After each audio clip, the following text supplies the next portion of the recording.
Welcome to Monday night's episode of the Blitz Pickup. Ooh, my mic might have been muted in the beginning.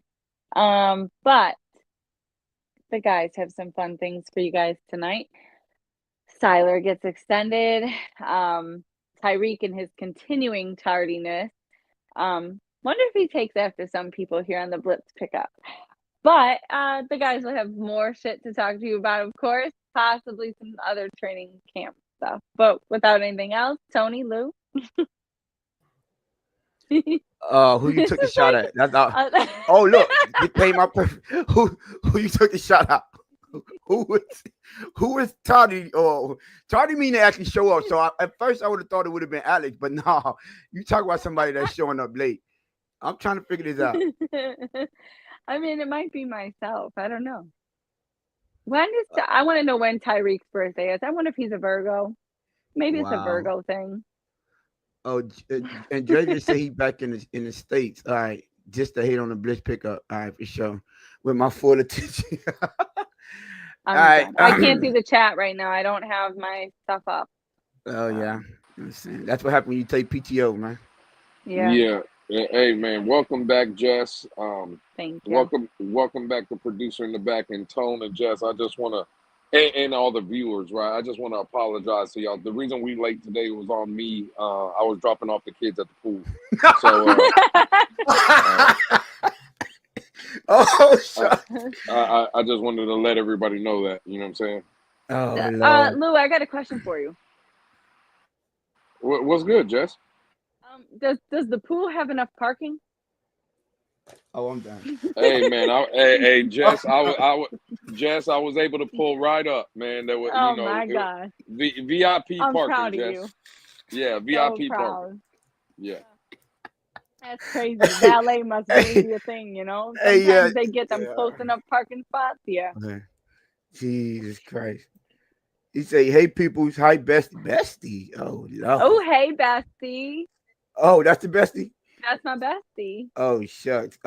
Ali, what's good? Ali, smash that like button. Vamos Gatos, Gatos in the building. He say, when that's you a ask fine, the first, when you ask the first question, Tone, take off. I'm gonna say bye to my nephew and my brother-in-law and shit. So I'll be right back. Got you, my brother. You already know. Well, Lou, before he said, start a Twitter space. Let's get messy after this. That Noob is. Can you elaborate on that? Hey, listen, man. He asked Lou to do it. So when Lou come back, we'll let Lou do all the elaborating. Hey, look. I've been gone for a few days, and now I don't get the joke. Oh my goodness. Oh, Jess, you want to answer that question? Is that Lou's jacket? Is that Lewis's jacket? No, I don't think Jess know what jacket jacket you talking about. I don't think she was in the space. Oh no, I wasn't. Oh, yeah. I remember what jacket. We had this conversation last week. Did you ever get your jacket? Me? Oh, you did get your jacket. You showed it. Right? I've been having my jacket. I'm not the one that was waiting on jackets. That's right. But I was promised a jacket, I thought too, in the chat. Oh, somebody promised you a jacket? Oh, yeah. Shucks. Hey, put a name on it then. What you mean? Yeah. Money. Shake Money was good. Well, Mike Best. What Mike Best said? Hold on, I gotta put up that comment. Oh, wait, where is he? Right here. Was J Miami really saying you was better than Tua? The delusion is crazy out here. Hey, Mike Best, I got a video for you. I know I said a little bit of it in the space today, but we're gonna get into it also on the show. Breaking down body language and words. Me, you had like a little back and forth of why did I not believe Tyreek when he was making certain statements, and it is what it is. I'm just trying to get on the level though. Mike Best, if you know what I mean, the level. Oh wow, you could have answered. Hey, you want to? That's how you mean bestie is crazy. Oh, it. I can have a guy bestie and a girl bestie. Oh, Lord. Is that the elaboration? It's too hot to wear a jacket. Yes. But I was kind of settled for a minute, and Nay, I can't tell you the shirt that I might have on underneath this because it upsets the chat. So wow, here we I had to go. put a jacket on. Shout out to Matthew Chuck for being the cover for NHL 26. I'm definitely minding out. Vamos Gatos. Hey, Game Boy 305. When Lewis come back, make sure you repost this this comment. We're gonna ask him how you feel about this comment right here, my brother. Yeah, I can comment right now. That shit is trash. Oh, back, my boy. The champ. They say, Tony, I conceded the argument after Tyreek was late again. You were 100% correct. Hey, man, listen, man. Man, it's level. That's all I'm saying. That it's level, But what's good? What's good, Jess? What you got for us? Well, I'm gonna get you started on the first question, and just for the chat's purposes, I will back out after I ask you this question for a little while. Unfortunately, sorry, chat. I will be gone again today. I will try to pop back up later. My son had surgery. It unfortunately did not go as to plan, so I need to tend to my lovely child. Which is way more important. Yeah. Before you get into the question, you wanna what happened? If I broke down Alex's body language, I would say that he's gone. Yeah. Mm-hmm. I told you he's been on the trading block. We trying to get rid of Alex. Nobody want him. Yo. Yeah. But all right, so I'll get you started. So Zach Sieler got paid, right? We know that. 3-year extension, $67.75 million with 44 guaranteed. I was gonna start out with Lou tonight, but I guess I'm moving the question to you. How do you feel about it? You happy about it? You okay? Well, I deleted my my title. I'm the trench guy. You know what I'm saying? You feel me? So of course I'm happy about it. I'm a big Zach Sieler guy. If y'all wasn't there in the spaces when we were going back and forth, me, Lou, Neil, shout out to Neil, we was going over some possible contracts, and what we would pay him or what we think would be our limit. So the max that we would actually pay him. And my max was actually around 22 to 23, which was my max. And as we can see, the full contract came to like 22 and a half, right? 22 or 23 and a half. I think it's 22 and a half.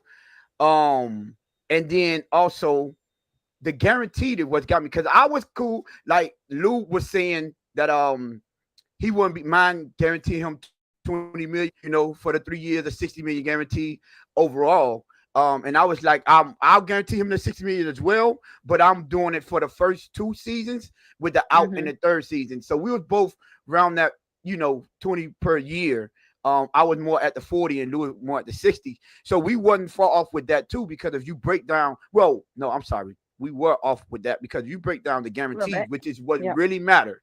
The guaranteed money, which is what you said, 44, right? 3 years, 44 million guaranteed. Yeah. That's like 14.6, right? Yep. So they were 13.4. I mean 3.4 million off. So that is a very, very team friendly deal. However, what I want to point out, this came out a little earlier today, that he's guaranteed, and I think this is why Zach Sieler was way happy. He didn't mind taking his contract. He's guaranteed. He's getting 34 million in the first 2 seasons. Yeah.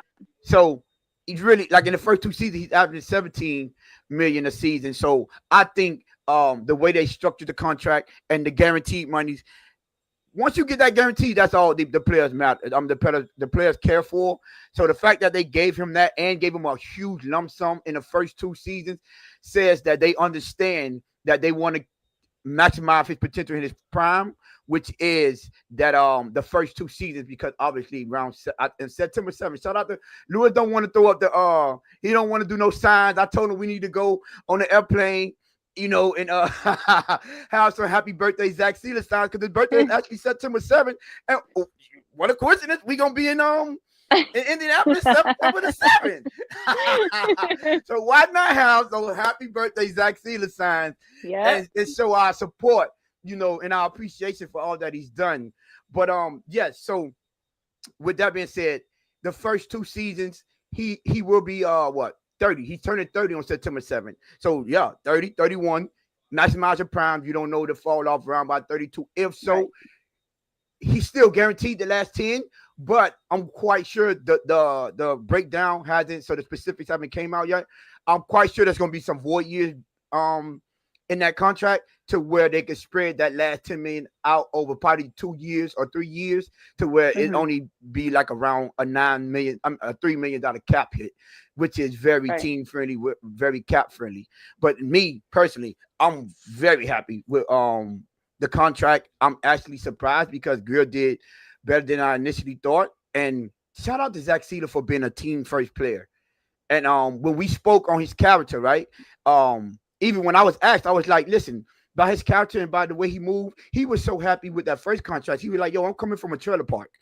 So the Dolphins has blessed me. So he's not complaining about nothing. He appreciates the position that they put him in, and for them to actually still reward him with a contract and get a team friendly deal. I think that both sides won here. But yeah, obviously I feel good about it. Now the non-trench guy could go. Is he back yet? He might still be. Well, he said, did he leave? Lou, did he? Yeah, because he said he was going to say bye to his brother-in-law on that. Oh, but I thought he came back when he had answered. He said I can answer it now. Well, until Lou go back. I mean, because I didn't want. Okay, so until Lou come back, I would like to say this. I'm interested to see the breakdown of it and how much. I was trying to say this, but forget it. How much cap space they have, right? Okay. And I'm also interested to see what my brother felt about. Every conversation goes back to who you think is gonna go back to.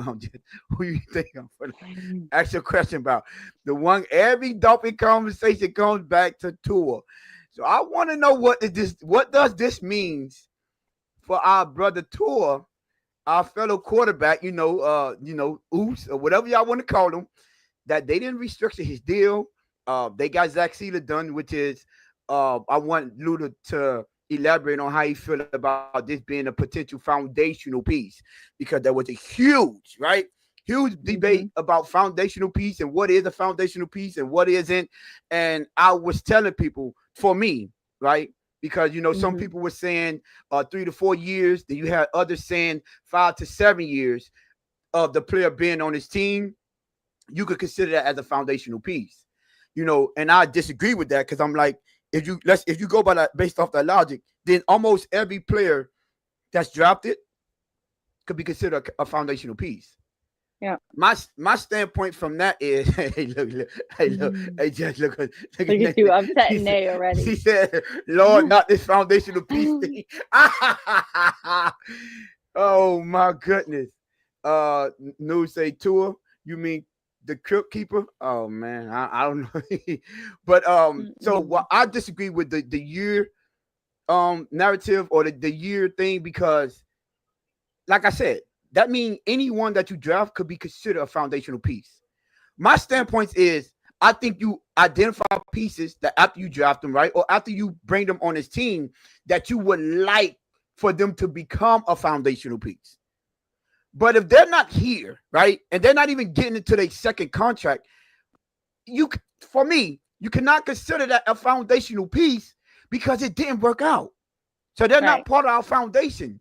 The purpose of having a foundation is so you can build over. The foundation is going to be there for good, right? At least for the long run. And then you could build all the other pieces. They could change, you could add on, you could take away, and the pieces are always, you're going to have turnover. Every NFL team are going to have turnover. But like we could go to, like, let's say the Patrick Mahomes of the world, that's a foundational piece.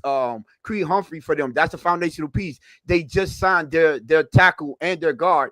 Those are considered their foundational pieces, right? So they're going to be there for the long haul. The Chris Jones of the world, those are their foundational pieces, that even though the rookies come in and go, or free agents come and go, those pieces are still going to be there. Right. So that's what I consider to be a foundational piece. So for us to say, like, they were giving names like Christian Wilkins, he was considered to be a foundational piece, right? Tua, Waddle, who else was here? name. I'm trying to see who else was here. Probably Mostert, but I wouldn't consider Mostert to be a foundational piece. You know, Robert Hunt, foundational piece. Austin Jackson. You could have said Teron Armstead, right? But out of all those people, right, that we had that we wanted to potentially be a foundational piece, how many of those guys are here, and how many of those guys are performing at the level that you want to build around them? Like, for instance, let's take Christian Wilkins for example, right? I don't consider him a foundational piece. They wanted him to become a foundational piece, but he's not here. He didn't seal the deal to be a foundational piece because we didn't get him the second contract, right? And now he not only did he move on to another franchise, they moved on from him as well. Got injured, and now he's not. You know, for what they're saying and from the reports are, he's not even taking his recovery or rehab as serious as they would like. So, to me, that don't qualify. But a couple of these guys said, "Oh, but he was once looked at as a foundational piece," and I'm like, that's what a flaw for me comes into the argument, because you can look at it. I mean, everyone that you bring in, like Achane, right? Achane, I would love to be a foundational piece for us. But if he outprices himself, right? Or if he doesn't perform to the level that I think the team think is satisfactory for them to pay him and lock him in for another 3 to 4, maybe 5-year contract, then that's no longer a foundational piece. You can't consider him a foundational piece. You would like for him to be, but he didn't seal the deal, right? So if you don't seal the deal, I don't go. Oh, okay, my boy is back. So what you're saying is two is a foundational piece, then, Toe? Is that what you're saying? And I'm glad you said. I think you remember I said that was a mistake from them, because they signed him, which means they want him to be a foundational piece, and they looked at him as a foundational piece. Now, whether it's a good foundation, I don't think so. Zach Sieler, right? Or Sieler, foundational piece. Jaden Waddle, foundational piece. They deemed Tyreek Hill, foundational piece. At one point, it was Jalen Ramsey. They gave him another contract, right? But now look at those. Tyreek don't seem like he's going to pan out. You know, it's not going to end well. Austin Jackson is another one, right? Austin Jackson has been injured since he's been here. Right. Yeah. So even though they identify guys that they want to be their foundational pieces, if it don't work out, then then I would judge, you know, Chris Grier based on how the guys that you identified as your financial pieces or potential financial pieces, how do it pan out? Is that a good foundation, or is it? Well, hold on, Luke. Well, go ahead, answer that, and then you can go back. No, well, I was just saying, I don't know, you know, again, according to what you're saying. You're talking to Lou. You don't hear Lou? I don't hear him talking. Yeah, Lou talking. Yeah, I'm here. I can't hear him. I'm here. Oh, he's talking. Yeah, he's talking. Hey, man, fix your phone, man. You need them headphones. Go ahead, Lou. I know. My headphone is right here, but it's not working. All I'm saying is, so according to you, Tone, Liam Eichenberger is a foundational piece. If they look at, didn't they treat him like they want him to be a foundational piece? Yeah, that's what I'm saying. Well, I want to think. You know what? Let me tell you why I don't think so. Because they gave him a 1-year contract. They didn't extend him. With a multiple year. For that 1 year, he's foundational. No, not how I want to look at him as a foundational piece. That's why I said they would extend him for a multi-year contract, saying they wanted him to be around for the long haul. Yeah, no, I'm just trolling. But the Zach Sieler, what you think about the Zach Sieler contract? It was on. I think Zach Sieler, it was a great move, bro. And again, when you look and you break down the contract, according to what some of the things I've seen, and I've tried to do some of the understanding. So in the first 2 years of the deal, right, he gets the $34 million guaranteed. Yes, sir. Okay, right. So that we know. I heard you bring it up kind of earlier today in the Twitter space. So the remaining $10 million out of the 44 that's guaranteed, you can either spread it out, right, through multiple years, or, you know, again, if it panned out, then obviously that third year will be the last year of that $10 million guaranteed. At the end of the day, bro, is it safe to say Zach Sieler gave another team-friendly deal? Yes, 100%. So at that aspect, bro, like we gotta not only give the guys that gave the deal, Brandon Shore, Chris Greer, whoever, whatever your cup of tea is, whoever you want to give the credit to, that's fine. I'm gonna salute Zach Sieler here for me though, Tom. Yes, sir. Because Zach Sieler is the real winner here. He got his bag, but everything. Think about the first contract he got, Tony. Team friendly deal. He didn't break the bank, so we could add more pieces to the team. You But look the at the production extension went up. now, and the production went up. That's the most important part of that. Absolutely, bro. And now you look at this deal again. Whether even the production stays the same or you start seeing little increases here and there or decreases from the production, let's say, because I don't think he's going to completely fall off a cliff. I don't think that's the Zach Sieler we're going to get. All I'm saying is, bro, look at the contract and tell me that he didn't put the Dolphins in position to keep this thing going. Like, so they could put more pieces around him and stuff. Remember, and again, I'm not trying to say Zach Sieler is Tom Brady, but what I will say, remember all those years Tom Brady would take less money than the Aaron Rodgers, than the Drew Breeses of the world? And what was that for? He would always say, I want the team around me to be better. Yeah. Tone, Jess, I think Zach Sieler is cut from that same mode. Get your money, young man, but spare the team in good grace to where they can keep putting pieces around you. So salute to Zach Sieler, man. Tone, Jess, there's nothing I can find with this contract that I'm absolutely mad at. I love Zach Sieler as a player. I think he has definitely earned everything he has gotten from Miami, and I couldn't be more happy for him. But again, from the standpoint of looking at the contract, I would say it's a win for both parties because he did not break the bank like other D tackles. And again, bro, that's a credit to that young man. It wasn't, you didn't hear nothing from Zach Sieler. Well, the market is the market. These other guys are getting 27, 28 million. I want that. No, he didn't do that. So salute to Zach Sieler. Yes, sir. Gateway. He ain't that no. He said crazy. Mr. Paul, he don't know who yo. But what do you think about, you heard earlier people that are worried about him being he's turning 30 this season. So people that saying, oh, for a 30-year-old guy, I mean he's turning 30 right now. He's just getting into his 30s. So for them to have 3 years, I don't think, and it's just me, I don't think he's gonna fall off the map by the time he's turning 33 years old. Like I don't see that. I don't forecast that. Especially since his body doesn't have that much wear and tear because where he came from. He wasn't a full-time starter. He had to, he was a practice squad guy. He went to a D2. So he don't have wear and tear. So, I mean, he's in shape. Doesn't see any signs of signing, slowing down. He's also been healthy pretty much for the most part of his career. So I don't see no, all the questions that we had, at least I had for Tua based on health and inconsistency. You remember those were my two biggest arguments: his health and his inconsistency. Right? I don't have neither one of those issues for Zach Sieler. He's consistent and he's healthy. And then the production is there. It's not like it's bad consistency. It's good consistency because he's up. Like they said it. He's 20 sacks in the last 2 years. That lead everyone in his position. Everyone.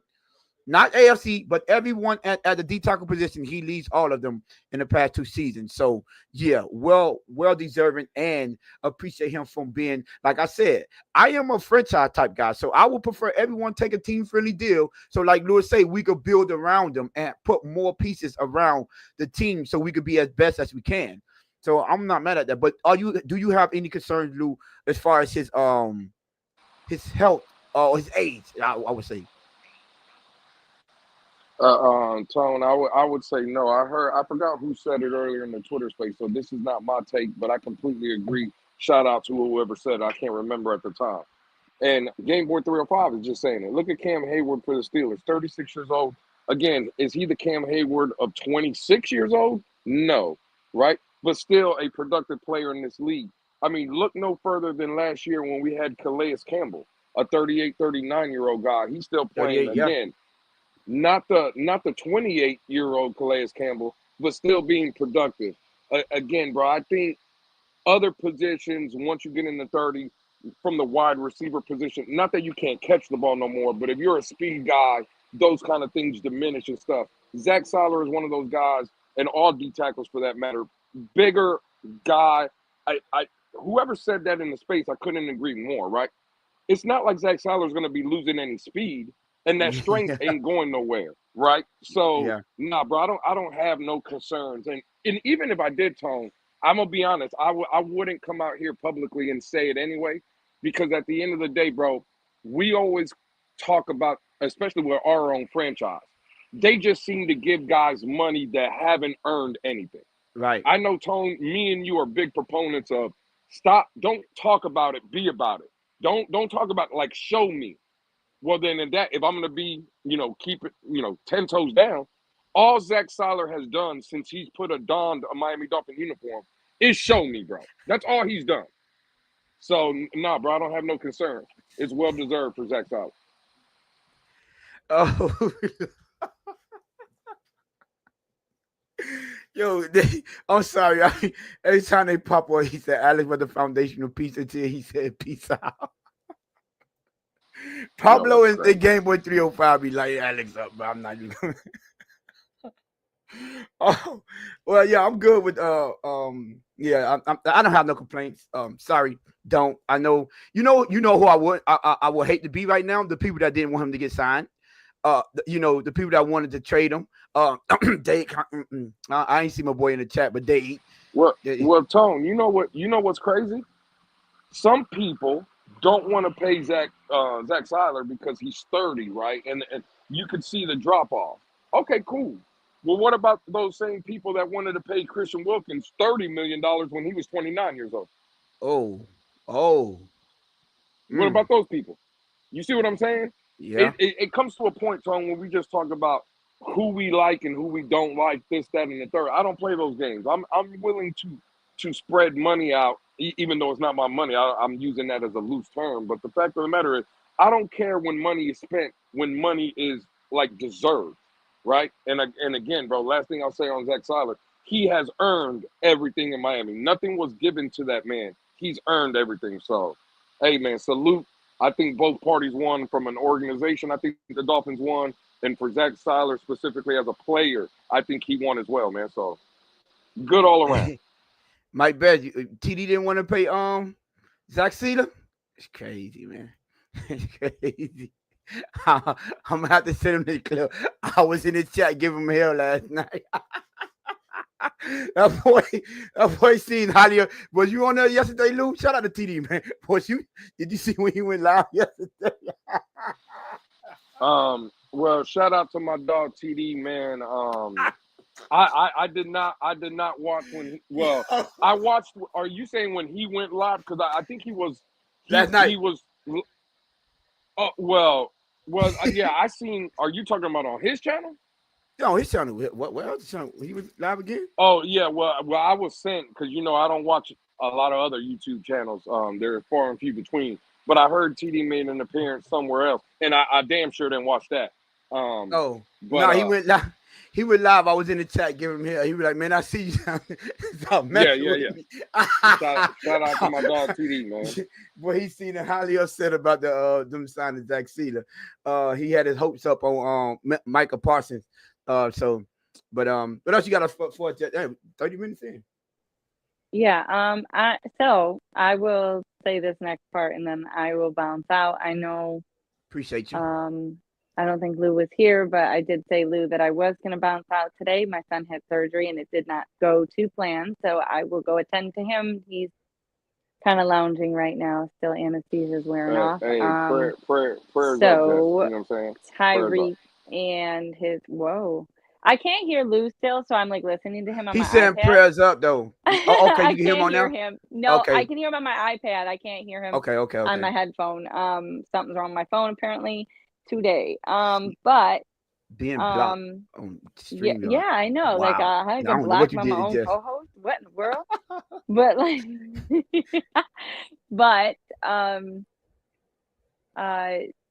Tyreek and his ongoing tardiness.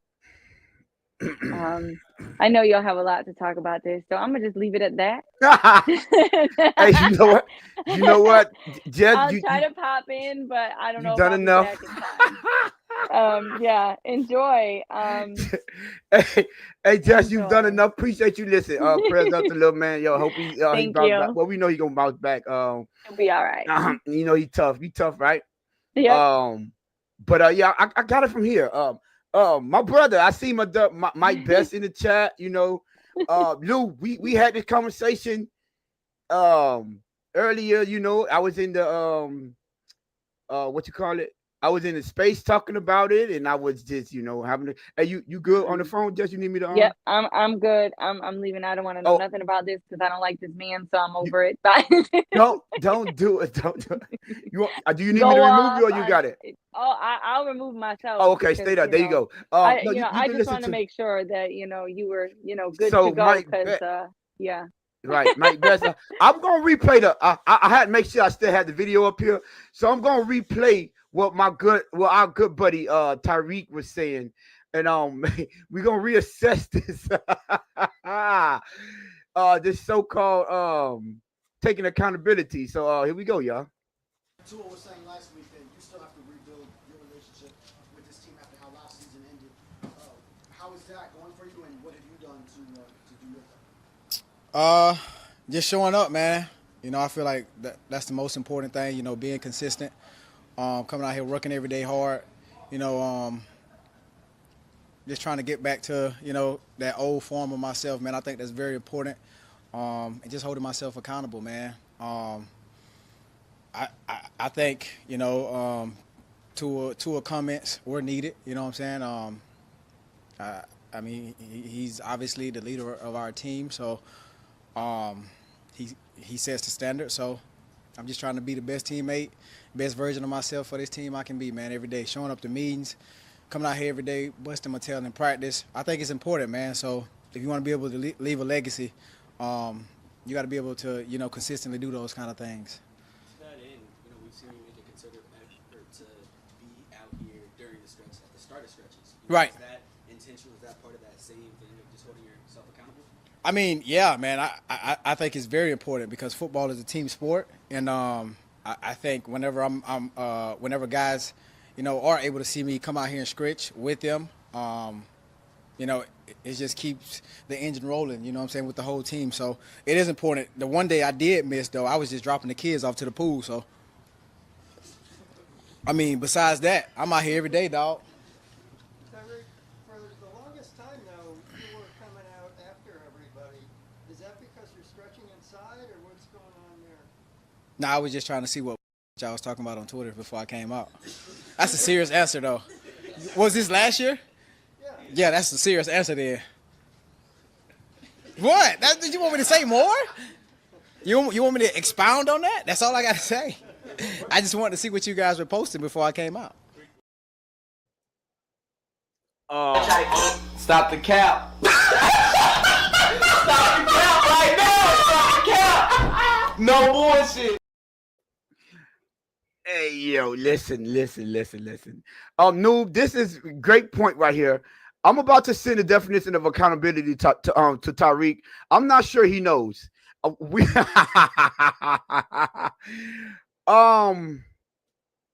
know what part I didn't catch last time, Lewis?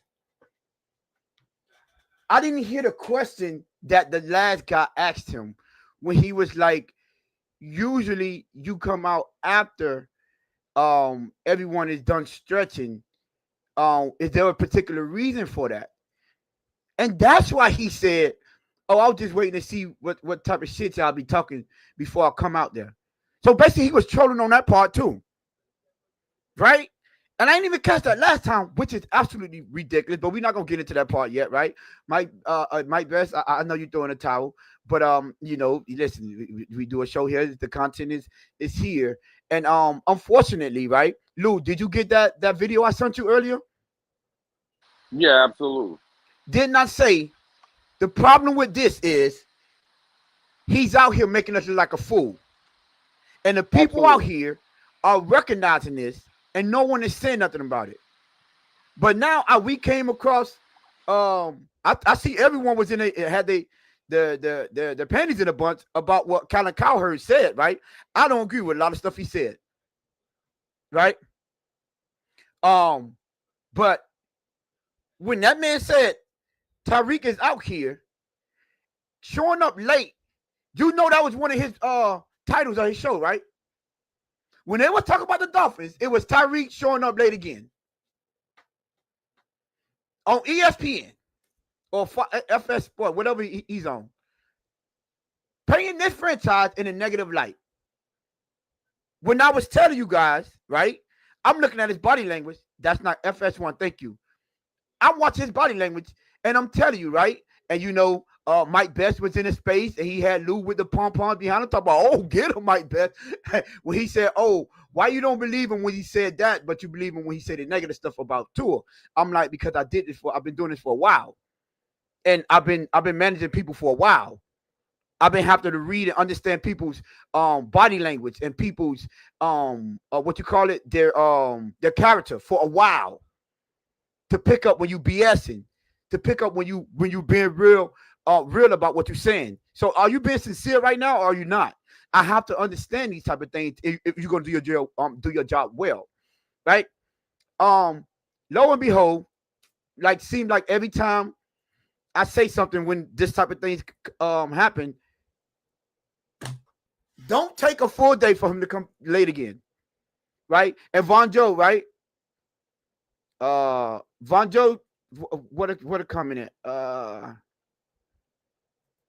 Von Joe, you jumped the gun. You said Tony H and Lewis, the man say he's showing up.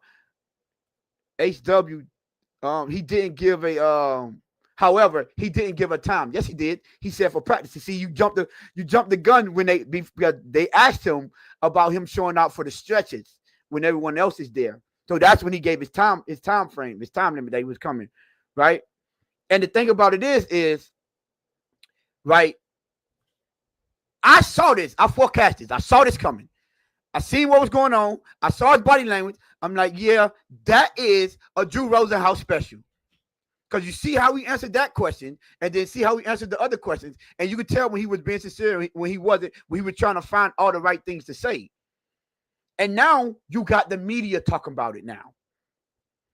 Now it's going to be, now that's potentially a distraction. Because now everyone we won't worry about is Tyreek showing up for stretches. And you shouldn't have to worry about that for anyone on your team, let alone a supposedly leader on your team. Go ahead, Lou. What you got, some? I'm saying I could care less about if he's showing up for stretches, this, that, and the third. Listen, if you're telling me, Tone, that this was a Drew Rosenhaus special, then someone in that building needs to put hands and feet on Tyreek and Drew Rosenhaus. Facts. Well, like, what are we talking about here at the end of the day, bro? I don't care who it is. Chris Greer, Mike McDaniel, Tom Garfinkel, Brandon Shore, Stephen Ross, the cleaning supply lady, the people that make the hot dogs and hamburgers and lunch, any of these players, somebody has to say or put hands and feet on them. Yes. Point blank, period. I don't know why we keep going back and forth with this. Bro, he's not going to show up on time. He's not. I think we're past the conversation tone of who's right, who's wrong, where's the account. Somebody has to do it. It has to be done. There's no way for someone outside of the building, right? Now I know a lot of y'all not gonna like this, right? But how you felt about what Colin Cowherd said? Bill Belichick wouldn't take this. It's funny because I said, you know who else didn't take it, and you said it as well, Lou. I said Andy Reid didn't take it. They did. They got him up out the building. Right. Oh no, he's not gonna do right. We know what we got to do. Get him out the building. Now you got Colin Cowherd saying the same thing. But you know what he said, Lou? You want to know? You want to know what he said? A lot of people ain't gonna want to hear. He said Brian Flores wouldn't took that. That's what he said. But we ran him up out the building. I'm glad you brought that up. That man said, and I quote, Brian Flores is a better head coach than Mike McDaniel. Is a better head coach than Mike McDaniel. He said that's what he said. He's not going to be the most pleasant. He's not going to be nice to the media is not going to like him, right? But he was like, when you come down to coaching, and they rated Minnesota coaching staff the number 1 coaching staff in the league, and he said Brian Flores had a big part of that in that. I hate his takes, right? But unfortunately, you can start seeing it when it comes to behavior and attitudes and the way people conduct themselves. Anyone can see that. You don't have to know X's and O's to see right and wrong. You already just heard Lou. Lou said, man, I'm tired of talking about it. At this point, it is not what's right or wrong. Someone has to do something about it. It's crazy. I seen it all in the group chat. I didn't even notice. Everyone going, they saying they hate Colin Cowherd, forget what he said, Colin Cowherd, forget what he's saying and things like that. But it's like, this is what I was talking about when it's making our franchise look bad. Because if we see it, everyone around the league see it. And you know what?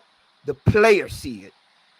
But Tone, right there, right? Let me stop you right there. This is where I understood what you were saying, Tone, right? Mm-hmm. But this is what I told you. It's not going to matter.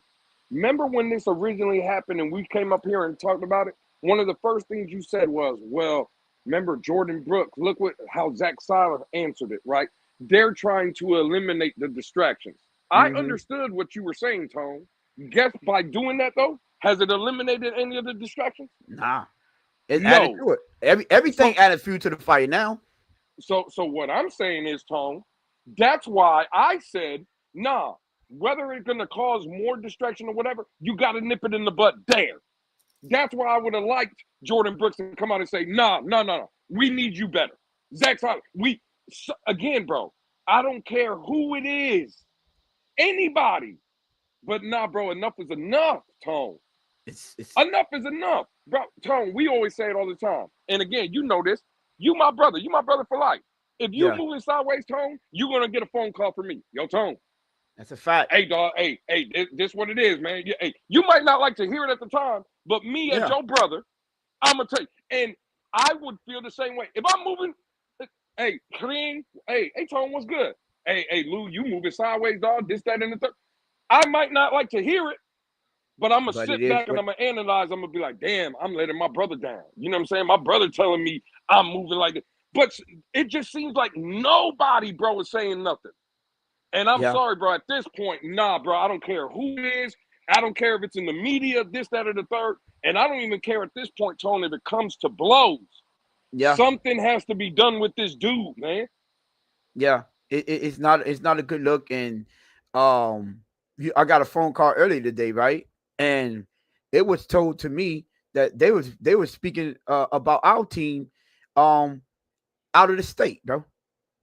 Out of the state about the dysfunction of this team. But you know what, Lou? Let me tell you something. You know why people think that Tyreek is getting away with this? Because they think Tyreek is what make this team run.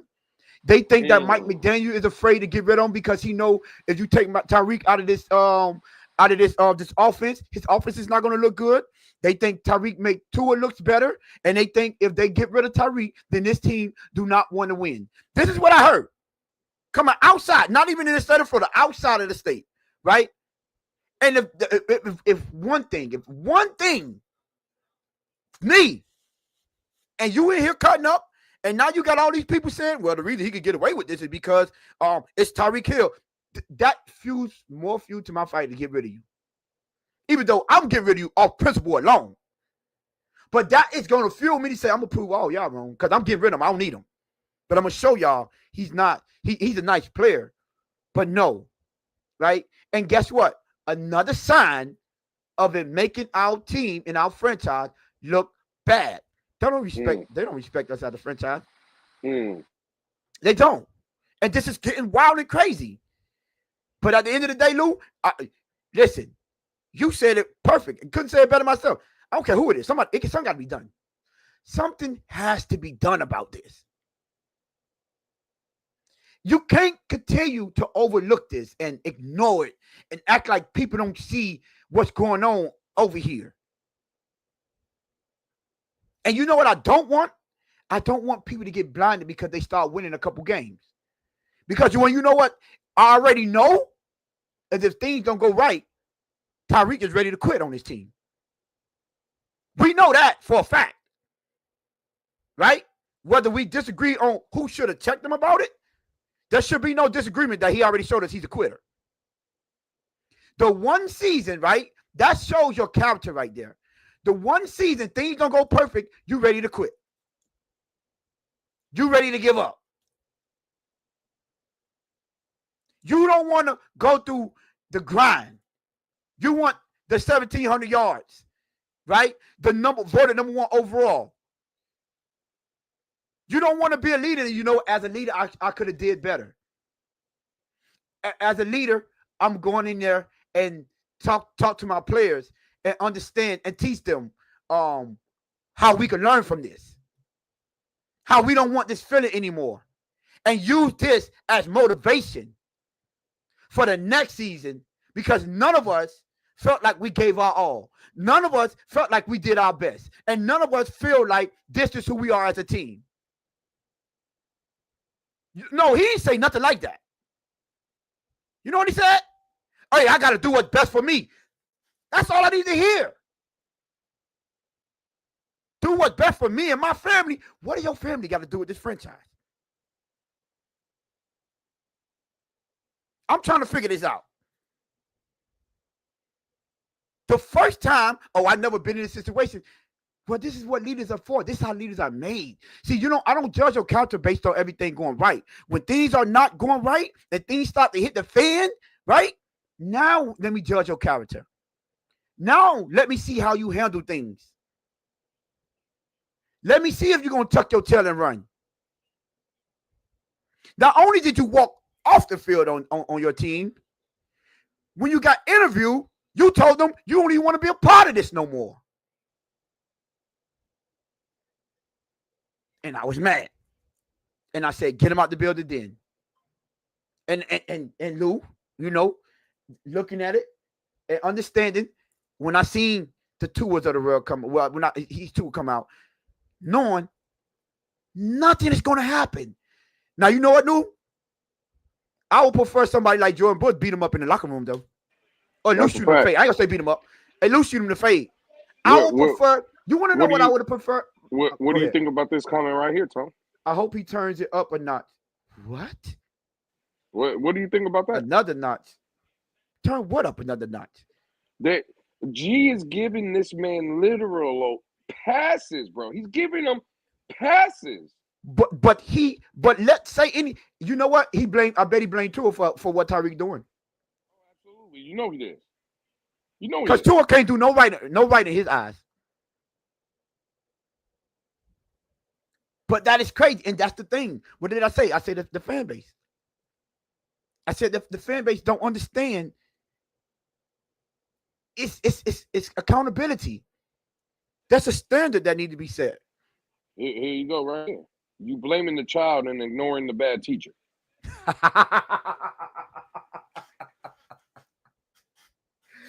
Hey, you know what? I'm gonna tell you only one truth to that is, the only reason the teacher is bad is because they didn't get him out the building. That's the only reason. That's the only fault.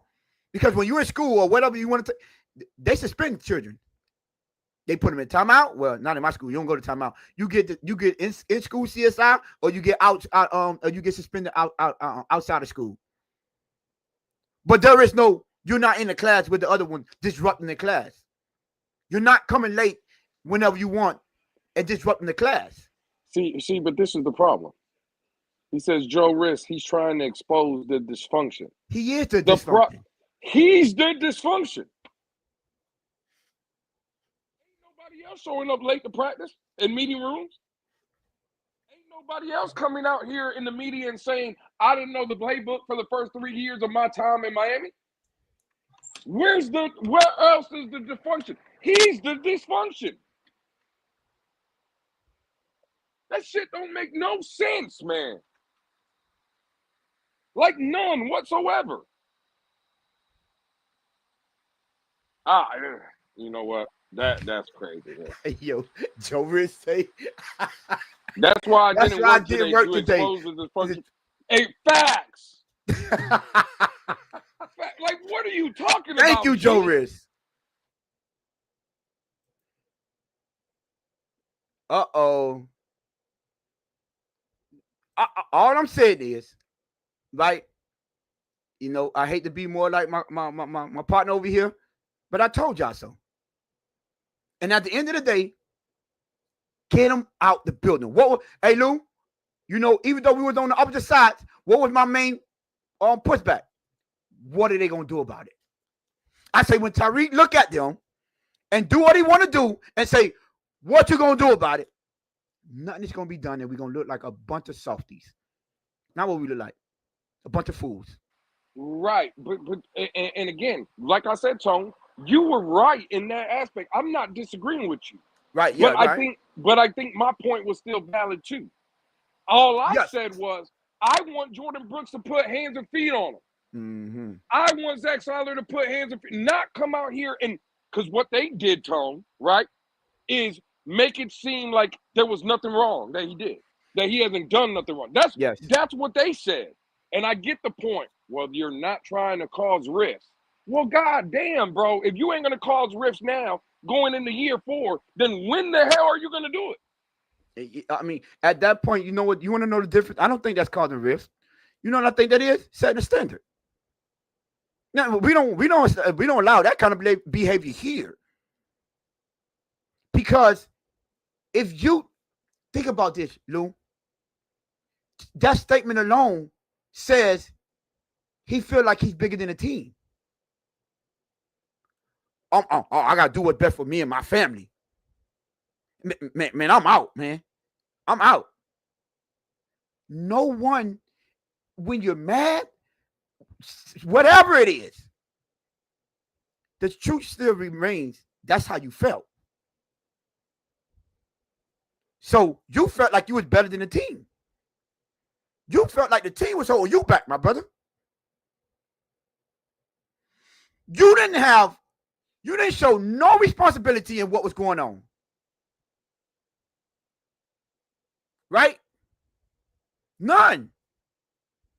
None of the off-field issues, none of the drop touchdowns, right? None of the coming late, being unprofessional. You came out and admitted this year, this is the first time since you've been here that you took notes. So you haven't even been a professional. Didn't take accountability for that. But you're going to do what's best for you and your family? And he lying, and he lying too. He don't know the playbook now. Hey, Lou, can't push back on that, can we? He lying now. Let him run a wrong play or wrong route this season.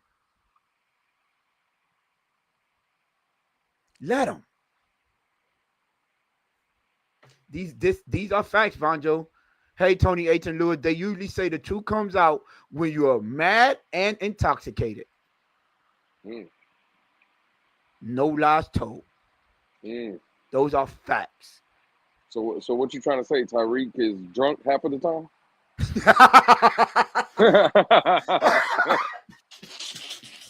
No. he was. That man ain't showing up to practice though because he's intoxicated, according to Vonjo. That's crazy. He gotta hang over. He probably had the ginger ale in his hand like I did when I was changing them 2 times. Yeah. Oh man. Oh my goodness. Hey, Crypto, you late. He said, hey, Tony, I'm looking for more foundational players. You late. I already talked about foundational players earlier, Crypto. Well, I'm here to say, I'm glad Crypto put that in the chat because I'm here to say I seen a couple TFTG members that were in the chat earlier. And you want to talk about not a foundational piece. That's Crypto over there on TFTG. Hey, Crypto is definitely not a foundational player over there at TFTG.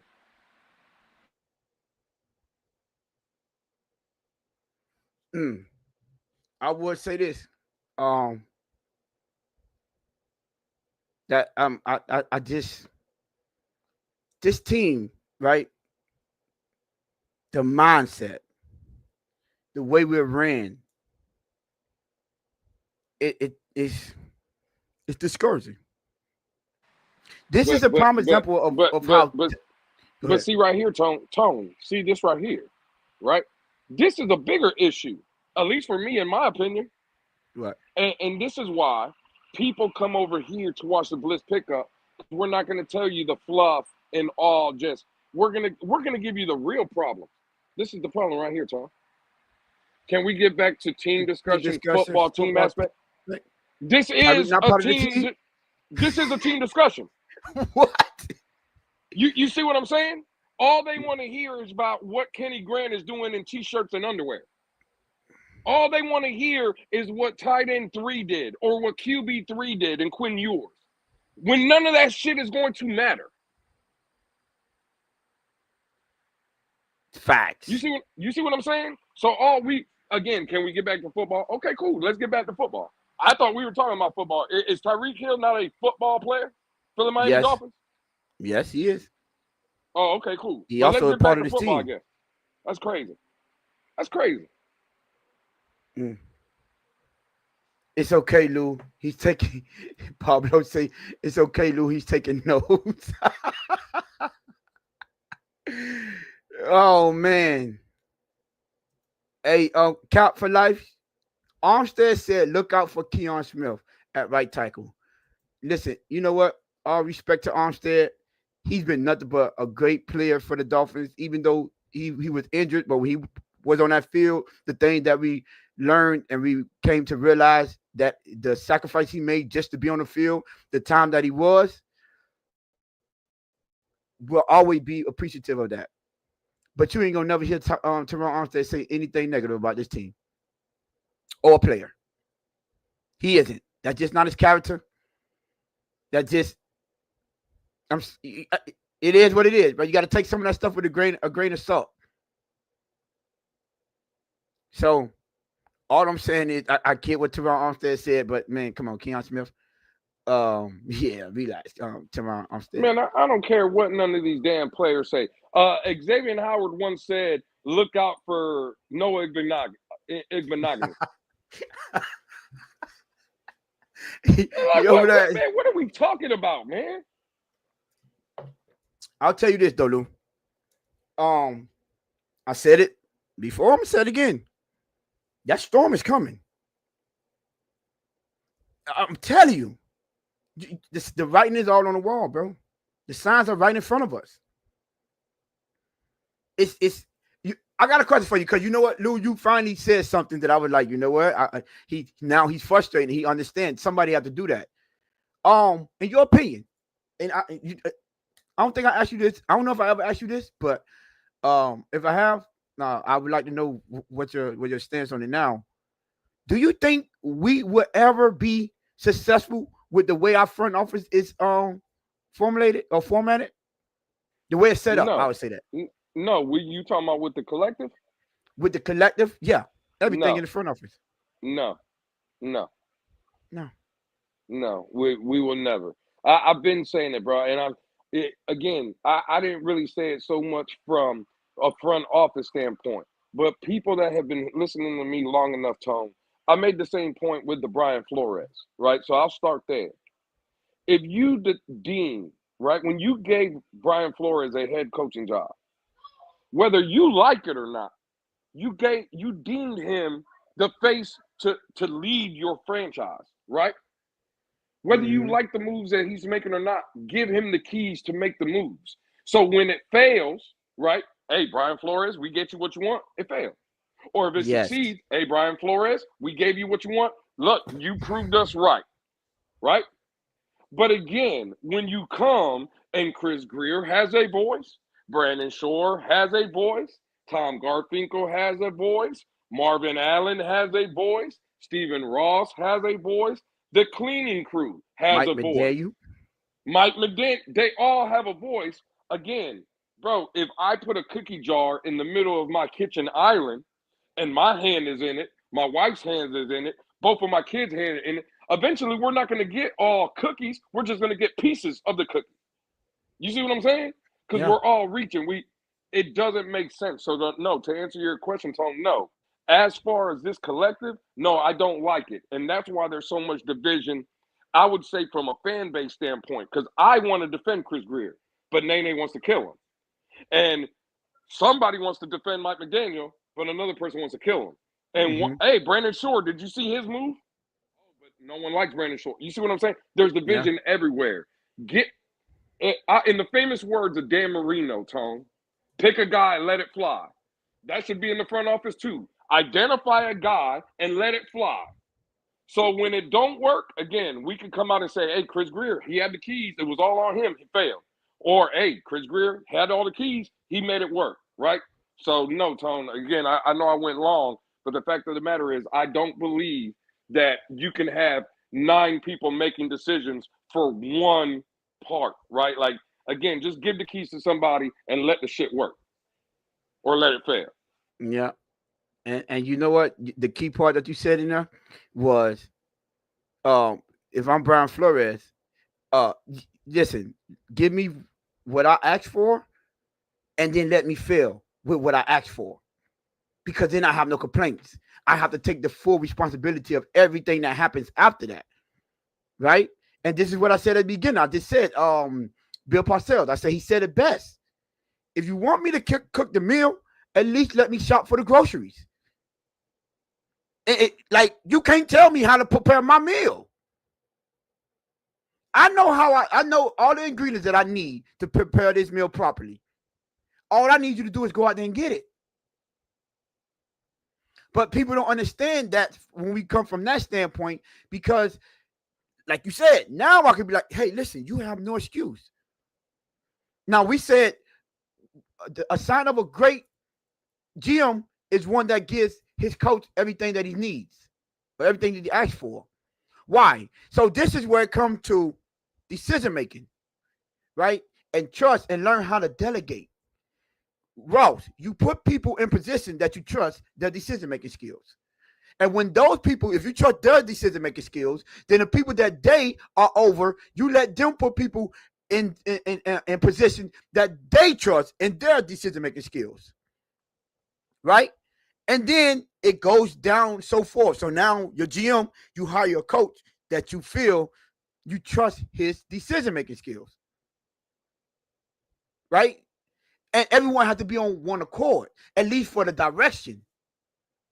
And then they have to be some type of structure. Like, listen, at the end of the day, I was taught this a long time ago. A successfully ran business, franchise, whatever you want to do, right? At some point, someone has to make a decision. And you hold that person accountable. Even if it's, let's use us as an example, there's 3 people with equal power. When it comes down to you know what? It's on you. We gonna concede to you, but everything falls on you. It's no longer us. That falls on you because you're making the decision now. And we know who to blame for this. There is no, well, we all came to no, because there was a disagreement, right? And we conceded to whoever it was and say, okay, now that responsibility falls on you. Now, when you have it from the football standpoint, listen, man, you hire your GM. If that GM doesn't do the job well enough to your satisfaction, why is he your GM? I'm trying to figure this out, right, Lou? Let me ask you a question. If let's just say you're the owner, would you be cool with your head coach coming to you with a disagreement of your GM? And you got to take your coach out over your GM? But see right there, I'm not taking my coach's out over my general manager. Why do you need a general manager at that point, right? That's a fact. He's a GM for a reason. Why are you talking to me about decisions he's supposed to make? Mm-hmm. My brother, why are you even talking to me? Let's get this straight.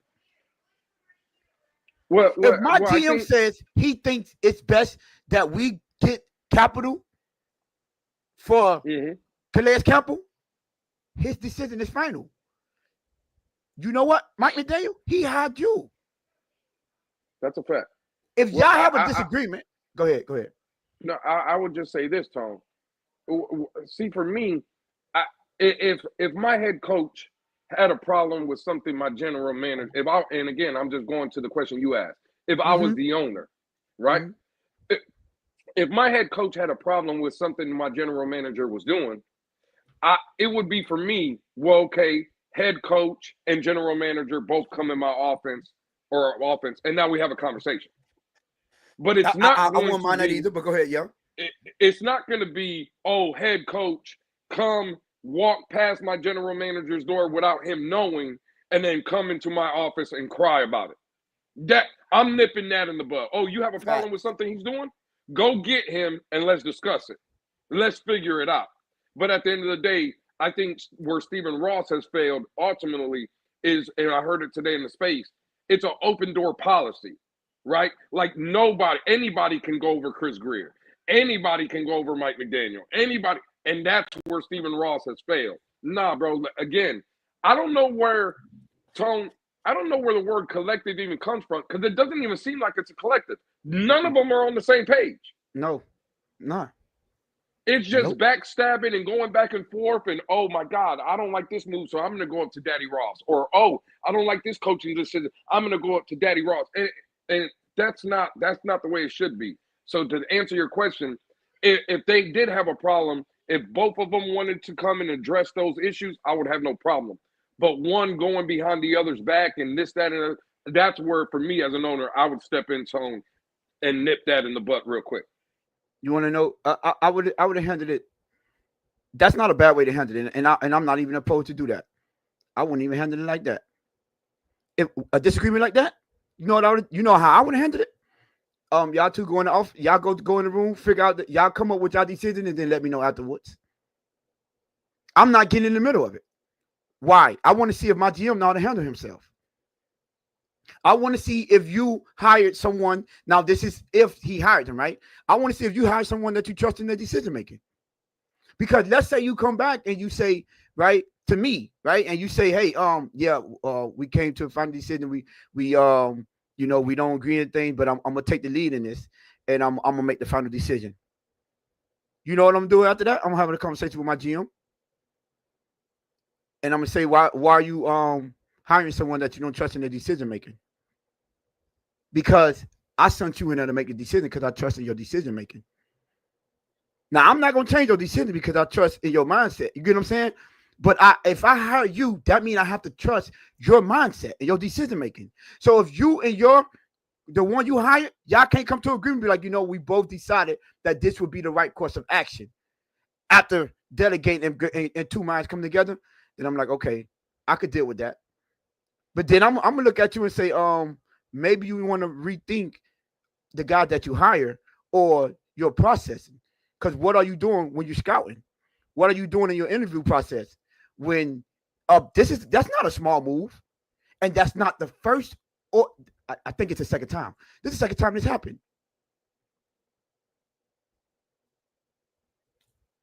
Look at Poncho. Poncho's stupid. But you have to. I'm sorry. You have to know how to delegate. I've been put into situations like that, and I would like, I tend to lean to that way. Like, you know what? Because at the end of the day, when you put you remember when they were doing the contract negotiations and everybody was saying, Mike McDaniel need to come out and say something about it. And I'm like, no, he shouldn't. No, he shouldn't. Not publicly, he shouldn't. Because you're gonna have to pick one side or the other, and you run the risk of one side feeling like you're taking sides. No, what you should do, he should have. I'm quite sure they already asked him his opinion. Now you let the people that deal with that do their job. Because if they trust your word and they trust your character and your decision making, your whatever you said, they're gonna take that in consideration. And then their final decision, your suggestion is going to be taken in account and said, based on our coach said this is the guy. I have to have a coach that I trust. Hey man, me as your manager, right? Me as your GM, I can't work with no one that I don't trust. So you think we could get this done? All right, cool. It's falling on you, my brother. I'm gonna take your word for it. That's what you said you need to get it done. Go ahead. And then when Tua got injured week 2, Stephen Ross let me look like, hey, what you gonna do about that? That's your hire? Y'all said we got to get it paid, right? How you gonna handle this? My money gone. Because I'm not giving no one no out. Don't come to me about nothing that y'all should be able to handle. Come to me about that checkbook. Because I'm a businessman. I shouldn't have to answer questions. Obviously, you're going to have different situations to where you have to come in. You be like, hey, listen, man, let's do this. But you shouldn't have 2 individuals that supposed to work together that you have to. This too many times. You said it at the beginning. I'm nipping that in the bud from the beginning. There is no come in my office and we all gonna have no. This is not a collective here. This is I hired you to do a job. You take care of your job with the person you hired. All I need to know is what the decision was made. But some way, somehow, it should have been a standard set. And no one should be comfortable going to the boss. No one. I don't get it. Collective is probably the worst thing that they ever came up with. Goodness. I was going to ask you. I saw it. I left it. Yo, they killing G in the chat. Killing that young man. But listen. Boy began laid down the whole time. What I was going to say, I wanted to say something, Lou. I couldn't get the video right, but I want to ask you something. Did you see Waddles when he addressed the media? And they asked him about him not getting 1,000 yards? No, I haven't seen that yet, Tom. Well, long story short, because I wanted to let me get your thoughts on this. They asked him about, his lack of production and his 1,000 yards. And he say, Tyreek, he asked Waddle, hey, listen, they was asking Waddle about him not getting 1,000 yards. He say, would this be the season that you work on getting back into that 1,000-yard season to have a successful season? You know what his answer was, Lou? What's he that? said, what good is having 1,000 yards if the team ain't winning? That's what Waddle said. Yeah, that's the right mindset. But we got Tyreek at the end of the season saying, I got to do what's good for me and my family. Yeah, selfish. But Waddle responds, and I've been saying this since the beginning, if the Dolphins know like I know, they about to make Jalen Waddle your number 1 receiver. You don't see him complaining. Remember, I say, what's Waddle at? When they talk about this 2,000 yards for Tyreek, as if I'm not him.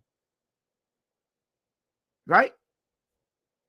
Now, look at him. He got the right mindset. He understands it's about the team. He understands championship chump numbers. At the end of the day, winning championship, them numbers going to come regardless. But all I'm saying is, you got 2 people, same position that's supposed to be divas, but guess what? Look how Waddle answers his questions and look at Tyreek answering his question. Y'all know he did an interview and he was asking the dude, do he think he get the 2,000? Did you see that one when he was talking to, I guess, some dude in the training camp? Tyreek, some dude that he work out with. And he was like, you think I'll get the 2,000 yards this season? Still talk about personal achievements and personal goals. They were this season. Tyreek asked that man that. But I thought he said it was going to be more about the team and coming in playing for your teammates. I'm telling y'all, don't let the talent fool y'all. The mentality the mindset is there. Actions speak louder than words anyway. So he's showing us that. Long as Tyreek is in here, I guess as well as the front office, we cannot trust anything that they say. Now, I know what's going to happen. I ain't going to say what's going to happen, but what potentially happen, they start winning some games and people forget about the type of players that we have, the type of front office that we have, until them L's start coming, or until the end of the season come, and we have a pivotal game to win, and we fall short yet again.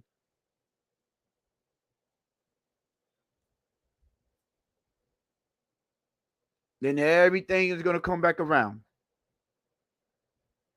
0 playoff wins in 2 decades shouldn't be hired shouldn't be hiring first-time head coaches. That's a point. Well, let me ask you a question, Tom. Go ahead. Do you think from the day Mike McDaniel walked in here till now, do you think there's any changes from him? No. Thank you. I ain't see a change. What? Right. I haven't seen a change neither. You know what a big dummy came into space and said earlier today? What? I don't know. I don't even know who the guy was. I just know he looked like an idiot. That man said winning cures all. And then he said Mike McDaniel is losing. Right? Now, what's crazy to me is, if I just ask you, Tone, have you seen any changes with Mike McDaniel from, when he first got here to now? You say no. Well, then, when they were winning, he was the same as now. No accountability, making the same coaching decisions, happy-go-lucky, right? The same guy, right? Mm-hmm. So when they won, he was the same guy. Mm-hmm. But now that they're losing, what's changed? Nothing. So then there would be on the players, right? That have changed. When they're winning, the players are executing, right? When they're losing, the players are not executing. How's that again a Mike McDaniel problem? I don't see how. Oh, okay. All right, cool. Well, maybe that was just me. Today when I called that certain individual a big dummy, people, there you go, Lou, you bullying again. Because I just don't like, I don't like idiots.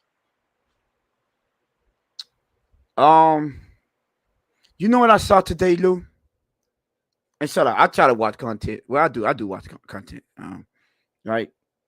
So I was watching Dougie Durham show. I don't know if it aired today or yesterday. I don't know.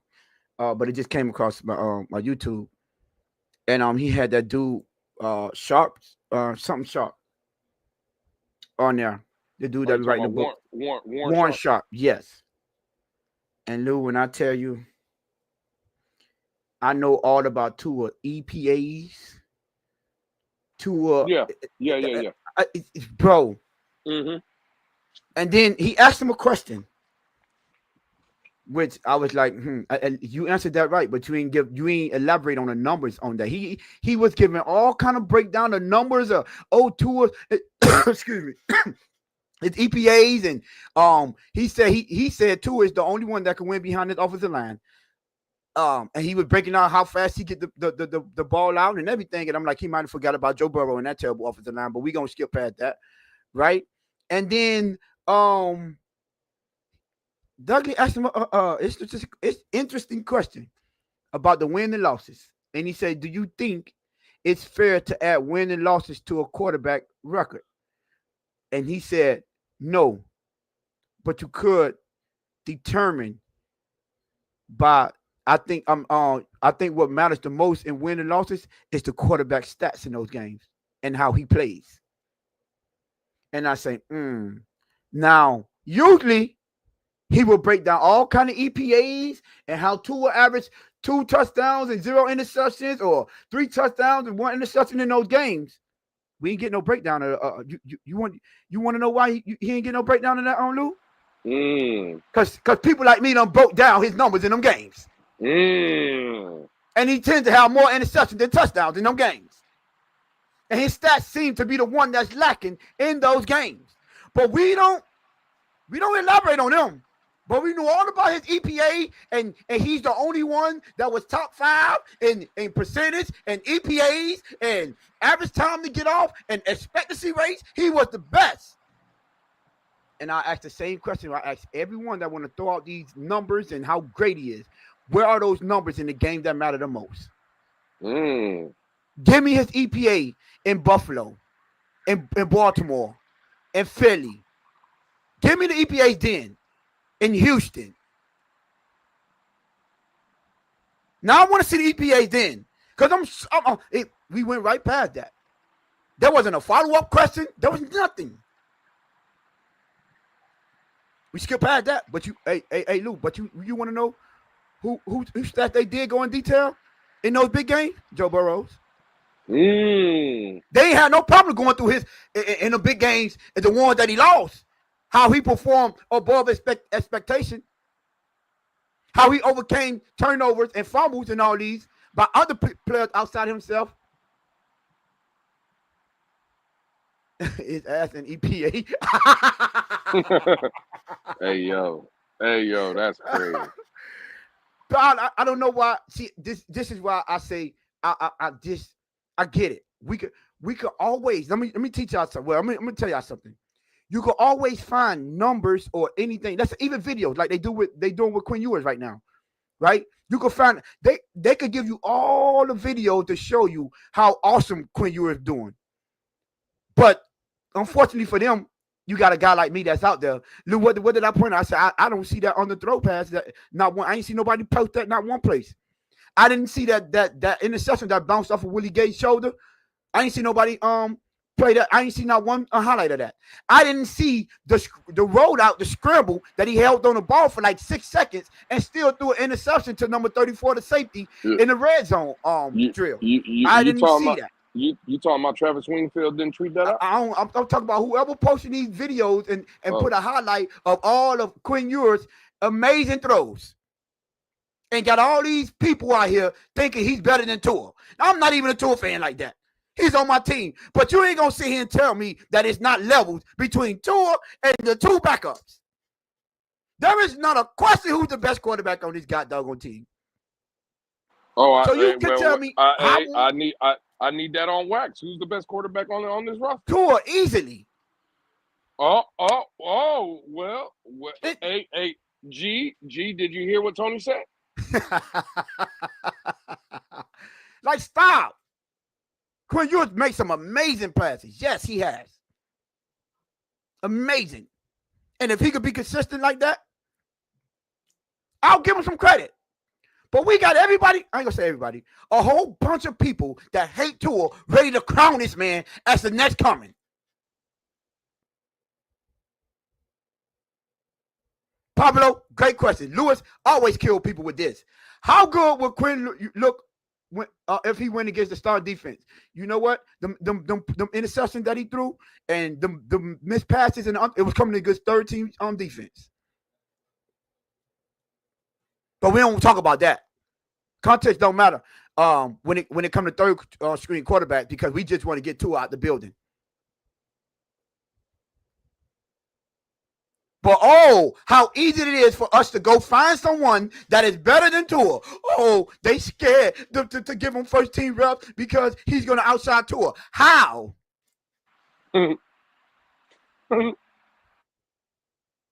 Y'all forgot the Reed Sinnett of the world. Reed Sinnett, however you say his name. And Skylar Thompson was the preseason warrior his first season.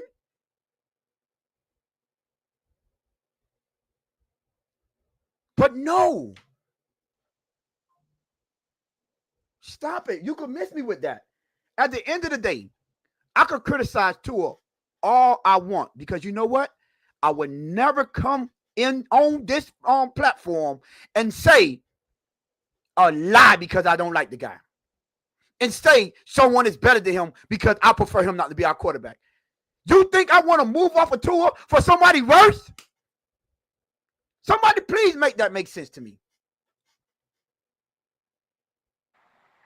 Make that make sense. What G can probably make sense for you. Is it that bad? Are y'all that blind that y'all just want anyone in the building? And when he failed, then what y'all gonna say? Well, we were losing. I guarantee they're going, we were losing with Tua anyway. We might well try something different. Why? When you try something different, how about trying something that's better, or at least have the potential to be better? But that's the difference between being objective of this team or just wanting to be right about the team. Because long and behold, I wish we did have a better quarterback in training camp for me to say, that boy looked like he'd take over. Now, do I think he's gonna look as bad as it looked before? No. I think Quinn Ewers is levels above those. Hell, he looked better than Zach Wilson the past two practice, and it hasn't been close. Zach Wilson unfortunately regressed. They were neck and neck, but the last two practices, Zach Wilson regressed. And at least Quinn Ewers was consistent with, good throws, and he didn't have that many bad throws the last two. Like he had one, I wasn't a good throw, but he's starting to have more better passes and being consistent with it, but in the backup role.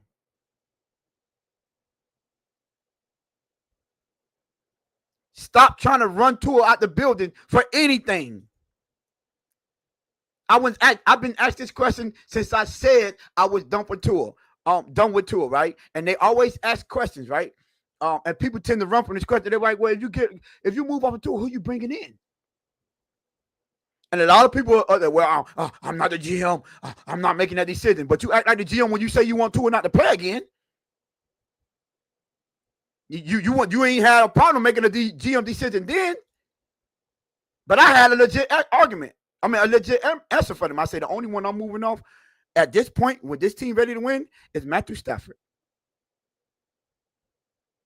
Only person that can run this offense, and I would think would be an upgrade from Tua. Now that could be up for debate, right? I won't say that, but that arm don't disappear in the winter, and he is a Super Bowl winning champion. And at the time, he was having contract disputes. I don't know if I showed you, Lou, but did we ever have? This was back in the time when we would and I was like, hey, I'm hearing, pay attention to, the situation over in LA. And then I was like, once Matthew Stafford's contract got signed, Tua got signed shortly thereafter. But at least I had a legit answer for the people that would move off him. But everyone sitting out here saying, "Oh, Quinn, you're just a stop, please, bro, stop."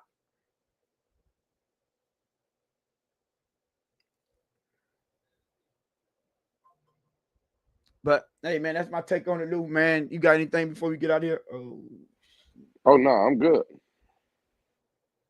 All right, listen, man. 46 out of the building. Listen, if y'all not subscribed, Kelvin, you late, my brother. I see you in the building. Appreciate you.